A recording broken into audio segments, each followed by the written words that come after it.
What's up, everybody? CJ, Country Boy Hobbies, bringing you another build breakdown. Now this one took a lot of time, a lot of creativity, but I'm satisfied. It looks good, it works, looks super cool doing it. Definitely my favorite build so far. There's definitely more coming. Stay tuned. But without further ado, I give you the Frankenstorm.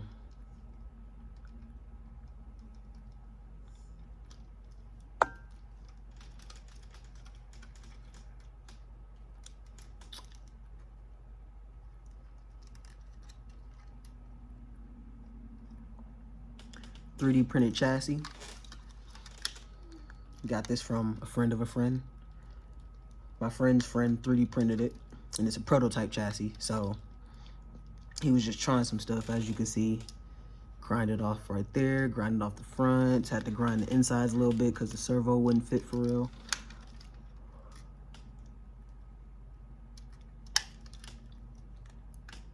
So I'm not sure where you could find this chassis for real. Pretty sure you can find a file somewhere or somebody on Etsy that's 3D printing similar chassis styles. But I didn't purchase this online, so I can't tell you where you can purchase this online. But the reason I call it a Frankenstorm, not only because of the rainstorm, you just add a few letters and you got Frank up there, or Franken. But also, so many things were just thrown together in this build. I got a combination of Trill and Endura links, got some stock parts, and I even had to modify those stock parts because the drive shaft was either too long or too short, so I had to take a long one and cut it down to the right size. Bent links in multiple different directions, but it comes together nicely, and we're about to go over it. So internally, as you can see, Purple Viper right in there by Endura, along with the brushless ESC. You can kind of see that right there. All being controlled by a stock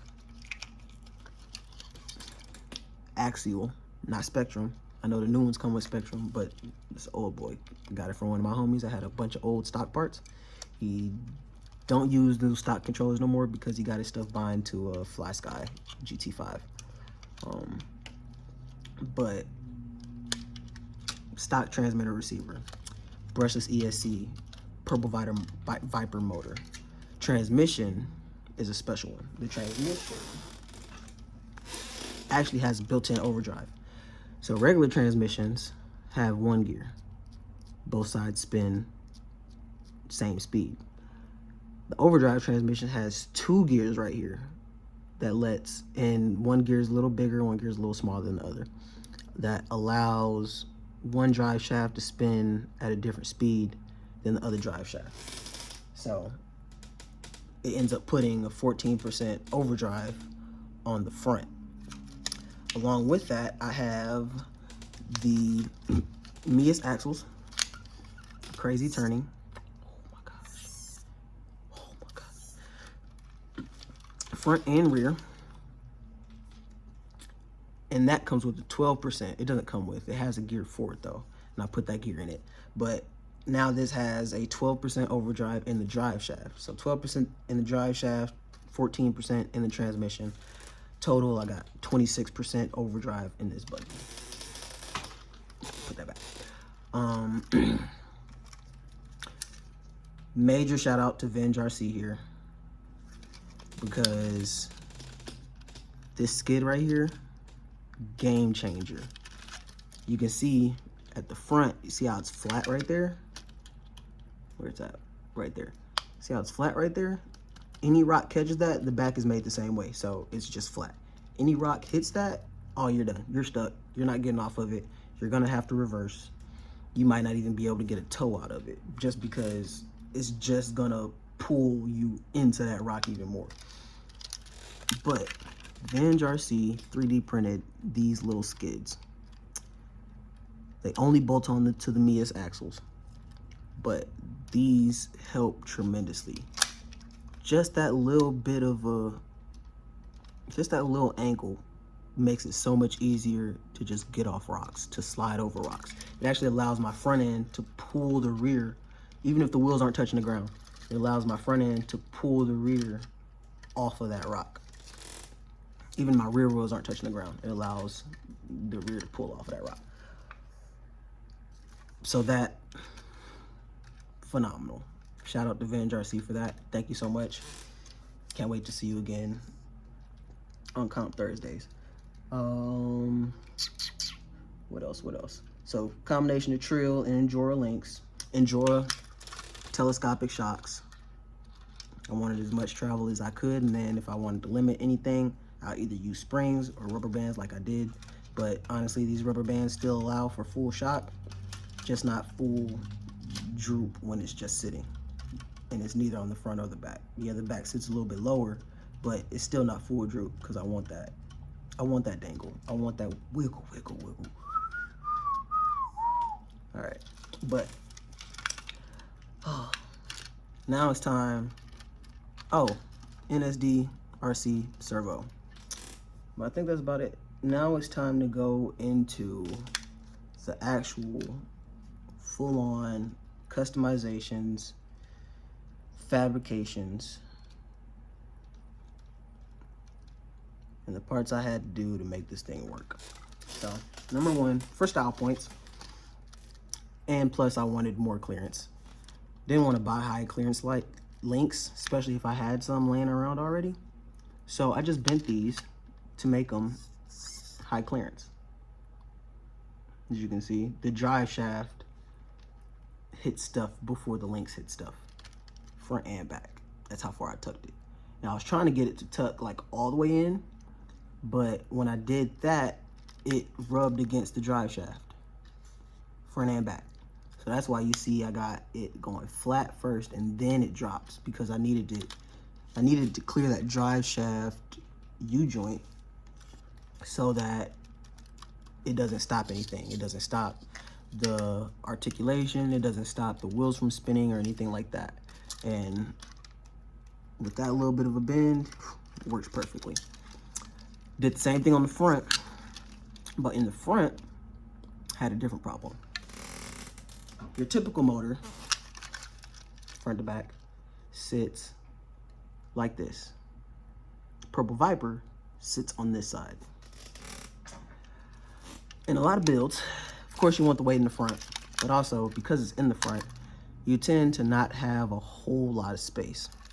So because I bent the links so aggressively,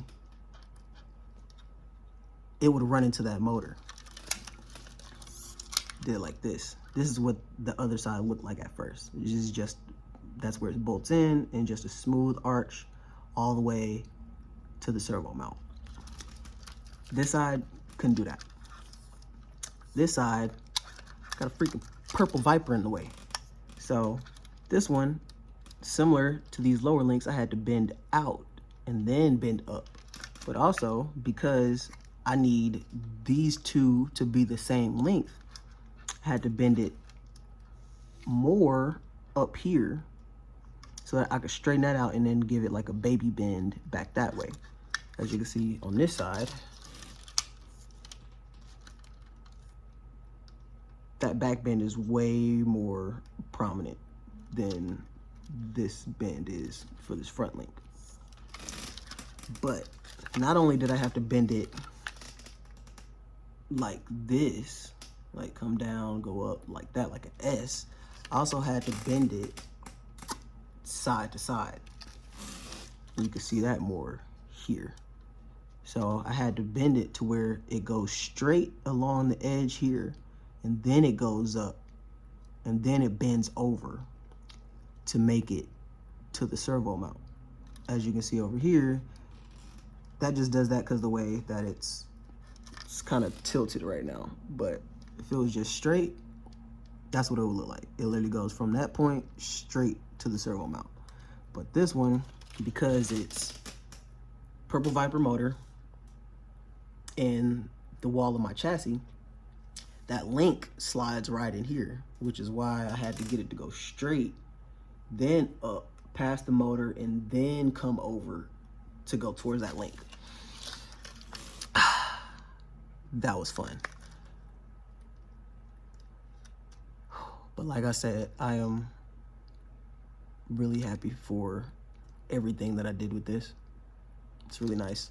I also believe I have achieved just about the optimum ratio.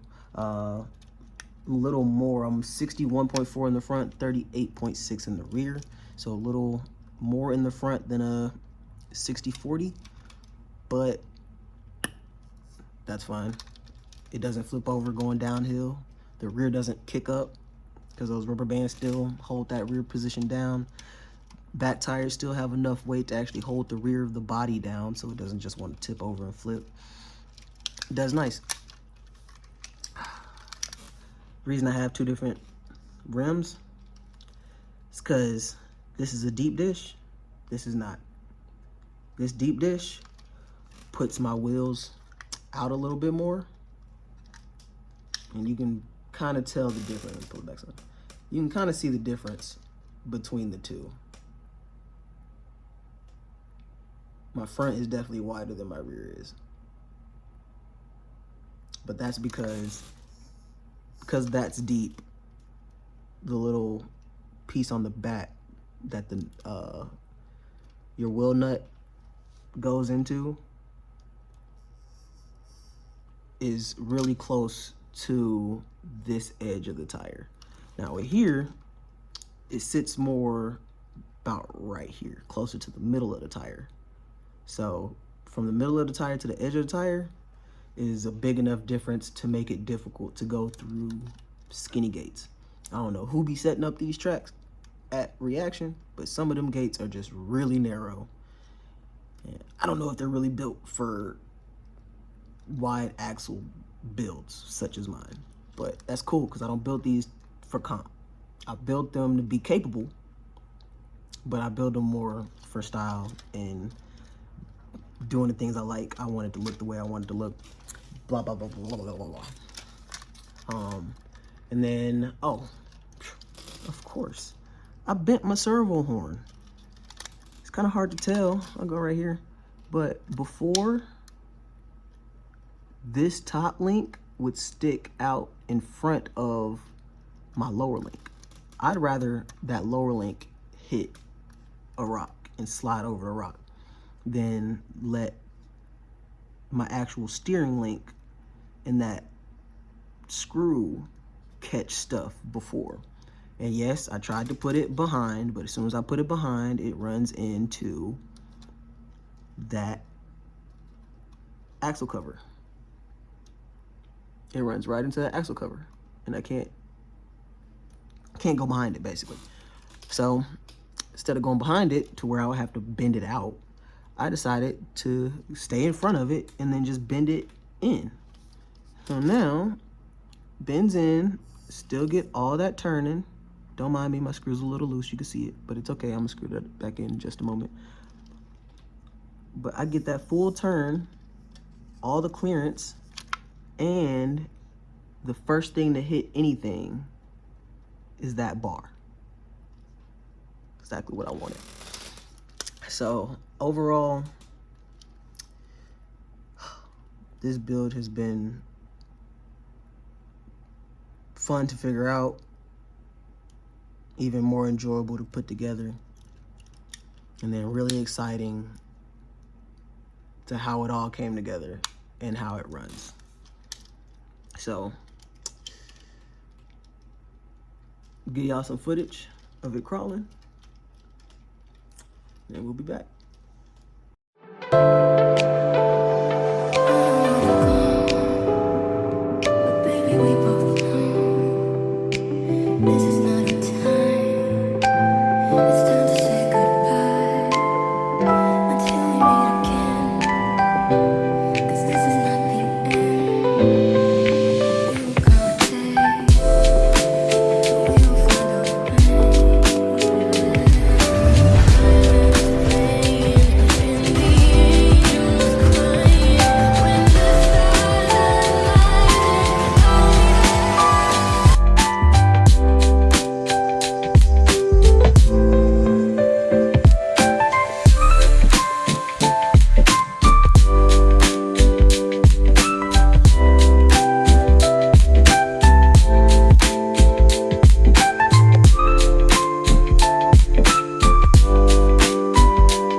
Final thoughts.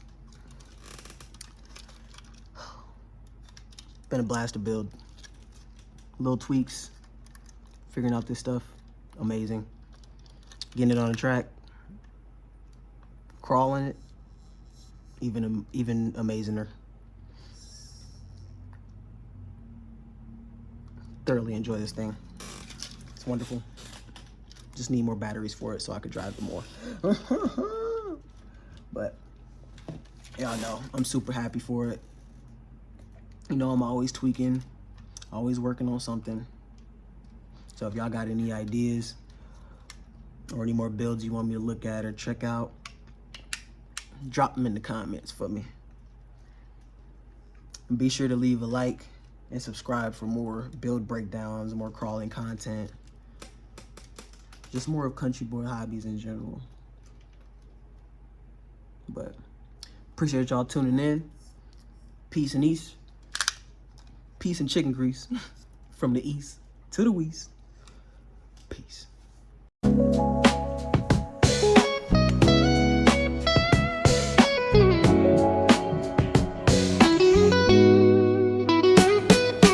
Concrete dreams where the neon glows. Every block tells a tale the whole city knows. Rhythms in the shadows where the cold wind blows. Life's a gamble on these streets, anything goes. Boom bap echoes through the alleys at night.